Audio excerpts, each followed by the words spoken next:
문재인 대통령이 국회 상임위원장단을 청와대로 초청했습니다. 일자리 추경 처리, 또 내각 임명과 관련해서 국회에 협력을 거듭 요청할 것으로 보이는데요. 하지만 한국당 소속 상임위원장들 문 대통령의 초청을 거부했습니다. 청와대 취재기자 연결합니다. 임성호 기자.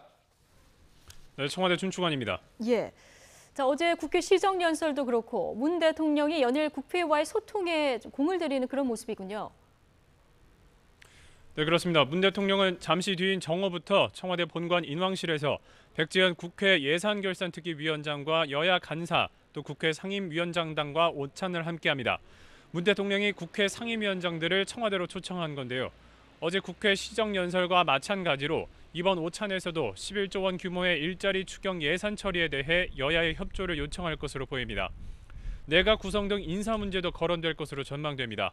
문재인 정부가 출범한 지 35일째, 그러니까 한 달이 넘었는데 아직 통일부와 산업통상자원부 등 6개 부처의 장관 후보자가 발표되지 않았습니다. 현재 장차관 인선은 전체의 70%가량만 진행된 상황입니다. 더군다나 실제로 임명된 건 이낙연 국무총리와 김동연 경제부총리 단 2명뿐입니다.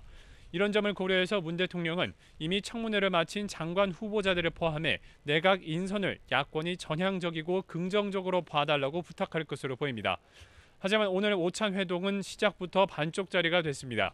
정우택 국회 운영위원장 등 자유한국당 소속 상임위원장들이 문 대통령의 초청을 거부하고 불참한 겁니다.